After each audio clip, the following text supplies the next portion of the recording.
भारत ने चांद पर चंद्रयान क्या भेजा, क्रेडिट लेने की होड़ में पीएम मोदी इतने उतावले नजर आए कि मानो वो कह रहे हैं कि अपन ही चांद है। लेकिन छपास और दिखास की लत एक बात होती है और असल में चांद की तरह चमकना दूसरी। चांद, चंद्रयान और चमकने का जिक्र हम इसलिए कर रहे हैं क्योंकि गोदी मीडिया में भी अब हलचल तेज है कि भले ही मोदी कितना भी चांद बनने की कोशिश कर ले, मगर राजनीति में चमक सिर्फ राहुल गांधी रहे हैं। राहुल गांधी की जन स्वीकार्यता जहां उछाल पर है, तो वहीं खबरें ऐसी बन रही हैं कि राहुल अब पीएम पद के वाकई में असल दावेदार बनते जा रहे हैं। नमस्कार, आदाब, आप देख रहे हैं खबर अड्डा और आपके साथ मैं हूं सुंबुल ईरम।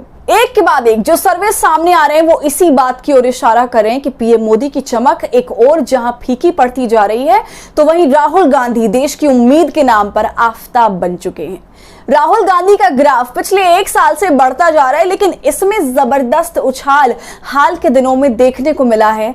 कोई भी सर्वे को अगर आप देखें तो ये बात साफ हो जाएगी कि संस्था भले ही कोई भी हो, लेकिन वो राहुल गांधी को चाह करके भी नजरअंदाज नहीं कर पा रहा है। राहुल गांधी भले ही खुद को प्रधानमंत्री पद का दावेदार नहीं माने और खुद को इस रेस से बाहर दिखाने की बात कहते रहे, मगर सच तो यही है कि राहुल गांधी बहुत तेजी से इंडिया गठबंधन का सबसे प्रमुख चेहरा और पीएम पद के प्रबल दावेदार बनते जा रहे हैं।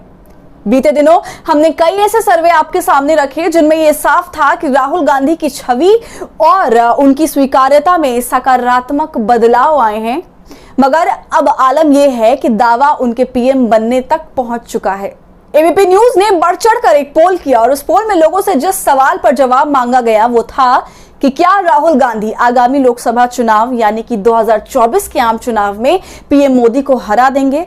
तो इसके जवाब में 75% लोगों ने हाँ में जवाब दिया, जबकि ना कहने वाले केवल 25% लोग ही थे।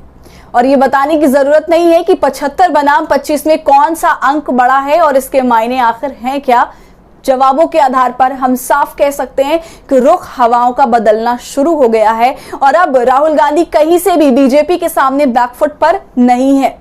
गोदी मीडिया के सर्वे में जब जवाब आने लगे कि राहुल गांधी के सामने पीएम मोदी की दावेदारी कमजोर पड़ती जा रही है, तो ये समझाने की जरूरत नहीं है कि राहुल गांधी क्या करिश्मा अंदर ही अंदर कर रहे हैं। कन्याकुमारी से कश्मीर पैदल चलना हो, यात्रा निकालनी हो, ट्रक से लेकर खेत तक लोगों तक पहुंच बनानी हो, लद्दाख में जाकर इस देश में जो कुछ भी हो रहा है उस पर मुखरता से अपनी बात रखनी हो, या फिर पीएम की जहां जरूरत हो वहां उनसे पहले पहुंचकर लोगों से मुलाकात करनी हो, मणिपुर की बात हो या फिर कल मुजफ्फरनगर में थप्पड़ जड़वाने वाली टीचर की क्लास लेनी हो, राहुल गांधी हर मोर्चे पर पीएम मोदी को टक्कर नहीं बल्कि मात दे रहे हैं। राहुल अब छवि सुधारने के काम से कहीं ज्यादा अब एक विकल्प देने की कोशिश में जुटे हुए हैं और उनकी मेहनत साफ तौर पर रंग भी ला रही है। नहीं तो सवाल अगर ये हो कि क्या राहुल गांधी के हाथों 2024 में मोदी की शिकस्त हो सकती है, तो कोई आज से 2-3 साल पहले 75% के साथ हाँ में जवाब की अपेक्षा तो कतई नहीं रखता था। लेकिन राहुल ने असंभव को संभव बनाया है। लेकिन इन जवाबों का हकीकत में क्या आधार है, ये तो 2024 में ही पता चलेगा। तो एबीपी के सर्वे में चमकते राहुल गांधी पर क्या है आपकी राय, हमसे कमेंट सेक्शन में साझा कीजिए और साथ ही साथ आप किसकी दावेदारी को 2024 के लिए मजबूत मानते हैं ये भी हमें कमेंट में जरूर बताएं। और हमारे फीजलिज्म को आपके सपोर्ट की जरूरत है, वो तभी होगा जब आप जितना ज्यादा थैंक्स बटन का इस्तेमाल करेंगे और इससे हमारी हौसला अफजाई करेंगे। साथ ही अगर अब तक आपने हमारे चैनल खबर अड्डा को यूट्यूब पर सब्सक्राइब नहीं किया है तो इसे अभी कर लीजिए।